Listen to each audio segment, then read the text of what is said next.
Hola, mi nombre es María Gabriela Tino Color, soy estudiante del séptimo semestre de la carrera de Psicología de la Facultad de Humanística. Esta es mi exposición para la materia de evaluación psicológica, en la cual expondré las unidades siguientes de este fin de ciclo. En la unidad 3 encontramos lo que son los autoinformes. Tenemos que definir qué es un autoinforme. Es toda expresión verbal que se dé sobre uno mismo a través, puede ser oral o escrita. Estas responden a ciertos cuestionamientos que el evaluador realizará a la persona, al evaluado. La información que se vaya a dar pasa por un proceso, el cual requiere la memoria. Esta se revocará en los recuerdos pasados por medio de la memoria a largo plazo, que traerá la información a una memoria a corto plazo. Es decir, si se necesita que el paciente o el evaluado necesite recordar, previamente se le dirá que trate de sondear ciertos recuerdos. Así, a la hora de la evaluación o de realizar el autoinforme, la persona tendrá mucho más fácil el recuerdo, puesto que se encuentra en su memoria a corto. Del autoinforme se pueden deducir dos propiedades, las cuales son su grado de accesibilidad y su posibilidad de contrastabilidad, la cual en la accesibilidad es la manera en que él tiene para acceder a sus recuerdos, los cuales fueron evocados con anterioridad, y cuáles de estos pueden ser contrastados antes de decirlos. Las respuestas verbales que da el evaluado durante la descripción de su autoinforme pueden ser directas o indirectas. Las directas son aquellas que rápidamente el evaluado puede responder de manera verbal, mientras que las indirectas son aquellas que él no tiene comodidad en responderlas, pero pueden ser detonadas fisiológicamente por su cuerpo. Es decir, puede que su lenguaje corporal hable lo que él no quiere decir acerca de sí mismo. Al realizar la comunicación de los resultados del autoinforme, es importante que el evaluador los describa como un documento totalmente científico. Además de esto, hay que preservar los documentos, ya que estos se pueden utilizar a futuro para que se hable o se dé testimonio sobre la persona evaluada. Esto también habla mucho del evaluador, de cómo es su procedimiento a seguir durante la evaluación psicológica. Este es de los últimos recursos sirve para expresar los resultados tanto orales como escritos de la evaluación psicológica. Esto puede ser utilizado en un futuro, puesto que estos sirven como pruebas no contaminadas. Existen tres tipos de informes, los cuales son en base a la técnica, al problema y a la teoría. Las cuales en la técnica es la que se basa a partir de lo que son los test y los reactivos. En el problema son aquellos que el evaluador ha definido en conjunto a los objetivos planteados. Y en la teoría, detrás de cada evaluador existe una teoría a seguir, y según esa teoría va a basar su informe. El informe presenta tres características fundamentales: el ser un documento científico, un vehículo de comunicación y de ser útil. En lo que corresponde a un documento científico, dado que está ajustado a normas ya establecidas, también porque va de acuerdo a los objetivos planteados en la evaluación. En el vehículo de comunicación es porque permite transmitir toda la información obtenida a otras personas, y de ser útil porque las recomendaciones prácticas que se dejan al final del informe servirán para otras investigaciones a futuro.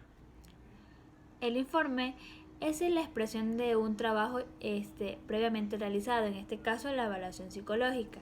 Como es para finalizar o otorgar la información para la demanda del cliente, debemos recordar que existe un formato ya establecido, en el cual lo primero son los datos personales del sujeto, en donde va el nombre, edad, sexo, estado civil, entre otras cosas.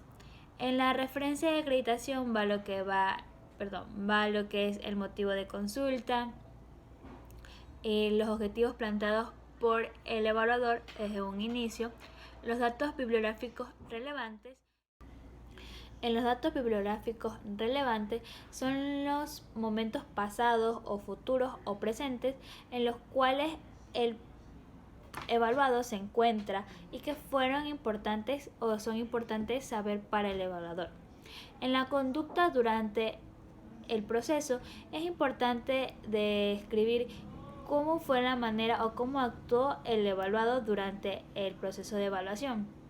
Cómo fue su lenguaje corporal, si estuvo de acuerdo, rechazó algunas preguntas, todo eso se describirá en esta. En las técnicas y procedimientos son aquellos test o reactivos que se dirán o que se han aplicado durante el proceso de evaluación, los cuales se describirá de cada uno de ellos. También están los resultados cuantitativos, los cuales se dará los resultados que se obtuvieron a través de los test y los reactivos. También tenemos lo que es la integración de los resultados.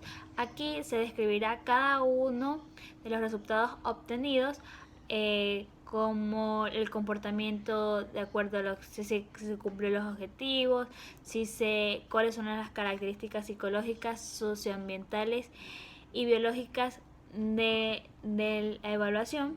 Y por último tenemos lo que es la recomendación y conclusión. Aquí se dará todas las conclusiones que aportará el evaluador y las recomendaciones que tiene sobre el mismo. Y por último, como punto extra, está el plan de acción, que es decir, qué tratamiento debe seguirse para el evaluador. El contexto de los autoinformes puede ser en un laboratorio o de manera natural. En un laboratorio es un área que está totalmente manejada o manipulada por el evaluador. Él controla todas las variables, mientras que en un espacio natural él no controla las variables y más bien es el espacio donde se puede observar de manera natural al evaluado. Él se comportará de acuerdo a cómo el ambiente esté o cómo el ambiente se disponga. Las preguntas que se realizan durante esta evaluación son 3 modelos, los que son estructuradas, semiestructuradas y no estructuradas. En las estructuradas, el evaluador previamente va a establecer un cuestionario o un número de preguntas, las cuales se les realizará al evaluado, mientras que en las semiestructuradas son preguntas obviamente también estructuradas previamente, realizadas previamente, pero de acuerdo a cómo se esté desenvolviendo el ambiente o la persona que el evaluador, surgirán nuevas preguntas que el evaluador va a utilizar. Y las no estructuradas es simplemente que el evaluador no tiene un cuestionario previo, más bien de acuerdo a cómo esté dándose la situación con el evaluado, él hará las preguntas. Dentro de las respuestas que existen en el autoinforme son 4, las dicotómicas, las escalares, las ordinales y las abiertas. En las dicotómicas existen solo 2 alternativas de respuesta, sea sí o no. De acuerdo con lo que se sienta conforme el evaluado, responderá. En las escalares significa que el evaluado va a responder de acuerdo a una escala de 1 al 3 o de acuerdo a cómo esté aplicado en el reactivo. En las ordinales es que el evaluado va a responder de acuerdo a un orden jerárquico que se establece en el reactivo, y las respuestas abiertas pues son aquellas que simplemente el evaluado va a responder de manera como se sienta o como se sienta agradable en este caso. Los principales tipos de autoinformes son cuestionarios, inventarios y escalas, que es cuando se da la recopilación de varios informes o de varios cuestionarios, se recopilan juntos y se vuelven un autoinforme. También a través de lo que son los cuestionarios o de las escalas o de las respuestas dicotómicas que antes mencionábamos, que era de un sí o un no. También existen los autorregistros.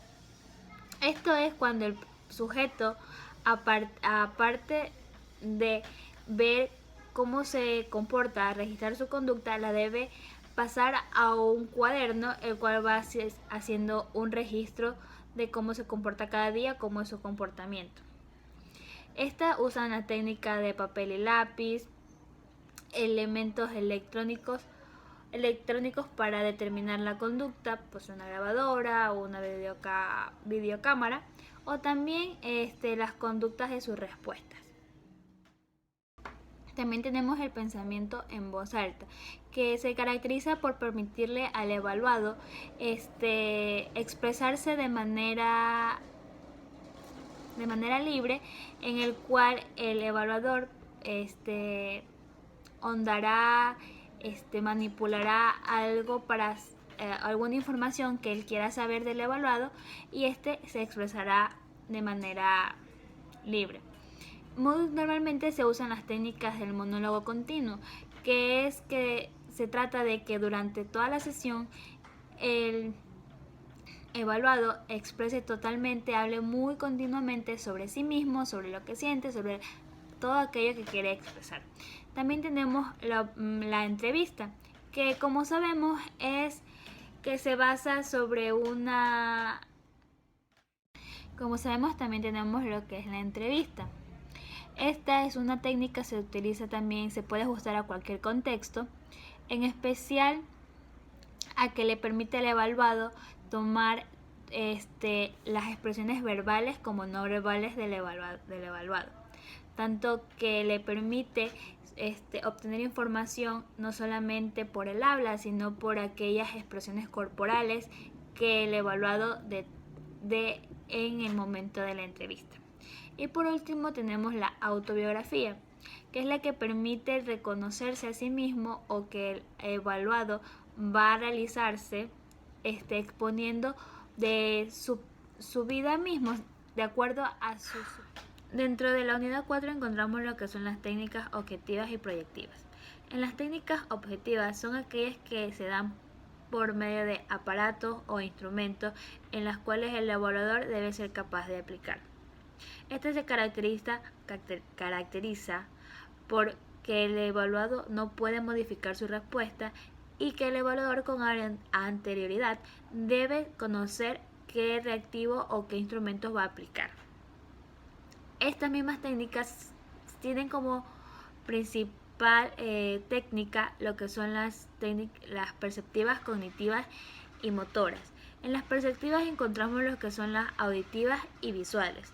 Las auditivas son aquellas que el evaluador permitirá por medio de instrumentos, o decir a qué instrumentos le permiten percibir los enfoques auditivos. Y en la visual no podrá descartar todo aquello que el evaluado tiene a simple vista, qué movimientos hace, cómo se caracteriza, cómo se desenvuelve. En la motora se especifica en sus movimientos. Y por último, en la cognitiva, esta se encarga de buscar qué instrumentos son los adecuados y que favorecen a la aplicación de esta evaluación. En los instrumentos de la cognición, lo que son aquellos que permiten evaluar lo que es la memoria, la percepción, todo esto a través de ciertos instrumentos que el evaluador podrá utilizar.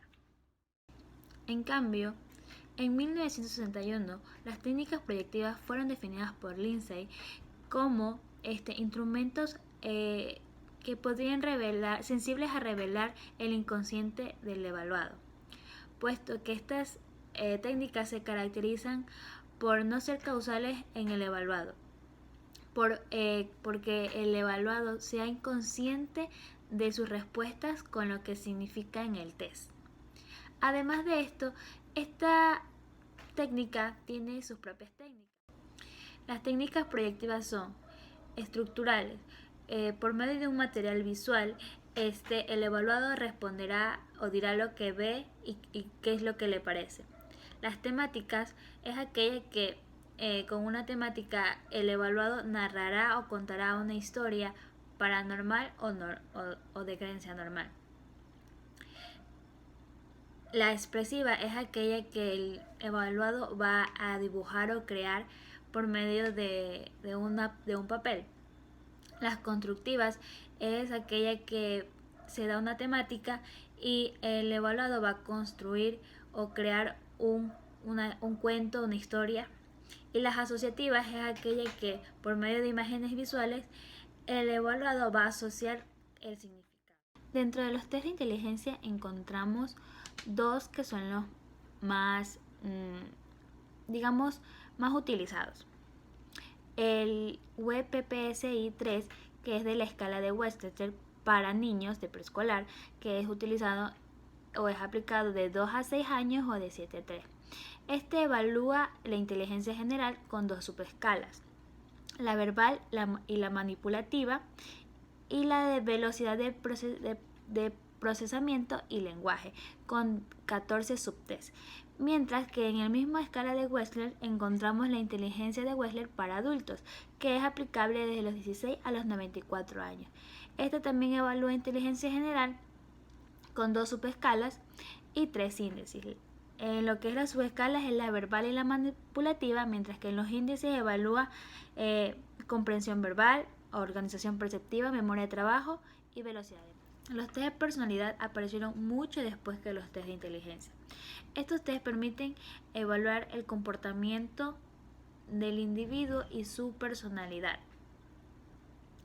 Se recoge una muestra de su comportamiento tanto individual como grupal que sean generalizables en tiempo y con individuos. Los principales test de personalidad adaptados actualmente encontramos uno de los más actuales, que es el CPS, que es uno de los que evalúa el comportamiento en los medios laborales con 17 escalas, el cual es aplicable a adolescentes y jóvenes. También encontramos el MIPS, el cual con 24 escalas y con 3 grandes índices permite evaluar las metas motivadoras, los modos cognitivos y las relaciones interpersonales, el cual es aplicable a partir de los 18 años.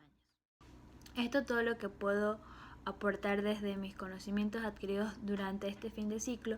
Como hemos visto durante todo este semestre, hemos aprendido a cómo realizar una entrevista, cuál es una de las técnicas más utilizadas como la observación, cuáles son los autoinformes o cómo se realiza un autoinforme o un informe, además de qué test proyectivos o objetivos podemos aplicar durante la evaluación psicológica. Muchas gracias.